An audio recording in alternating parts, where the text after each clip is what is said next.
And tonight, in another clear sign that Iran's evil regime is struggling to stay afloat, its newly anointed supreme leader is nowhere to be found. Today, the Secretary of War announced that he was wounded and disfigured. Other reports claim that he's in a coma and isn't even aware of his new role. Mojtaba Khamenei is indeed incapacitated, at least to some extent, if not dead, as was reported earlier today. So they have no central command and control. So they have no response to something like what President Trump did today, which was supposed to be impossible. You're not supposed to ever touch Kharg Island because this is going to destroy energy coming out of the Gulf. Guess what? He said, no, I'm going to do it. I'm going to reach out and touch it. I'm going to destroy the military installations, and if I want to, I'll destroy the energy installations. So I don't really see much of a response out of Tehran. So I'm glad you mentioned the Kharg Island thing because, obviously that gives the U.S. some control, obviously, over the loading of ships, oil tankers at that end. But that doesn't necessarily get that tanker through the Strait of Hormuz. How does this strategy of taking control of Kharg Island wind up giving the U.S. the ability to provide safe passage through the Strait of Hormuz?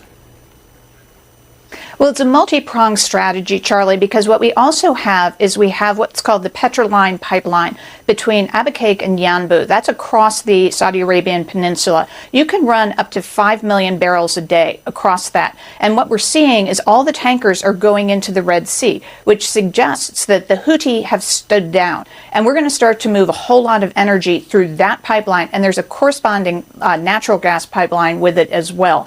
So it's a little bit clunkier than what you'd like to see, just loading up a tanker and running it through. But this is a way to run the energy out. That means we don't need the strait as much as the Iranians do. So in a way, if you look at it, mining the Strait of Hormuz is suicidal for Iran because that's where they're still running some oil out to China. That's their last revenue coming in. And the economic problems that they had that caused those massive demonstrations in December, they haven't fixed them. They've gotten worse. So for them, they're making their ultimate predicament even more dire than it was 2 weeks ago. So what can you do about a ship that Iran has allowed to pass through unmolested, that's filled with oil, that's headed to China? What can you do about that after it's gotten through the Strait of Hormuz? Well, if it's sanctioned, like any of the rest of the Shadow Fleet, we can interdict it. So that's but I would think that would be a pretty big deal that you do. But we can, yes. I mean, if we interdicted a ship that was headed to China, that would be pretty high stakes.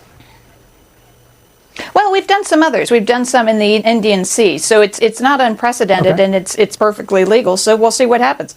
War in this context and in pursuit of peace is necessary. Our military is the greatest in the world, with the greatest equipment and the greatest people in the world. Nobody's ever seen anything like it.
They're not the bully of the Middle East anymore.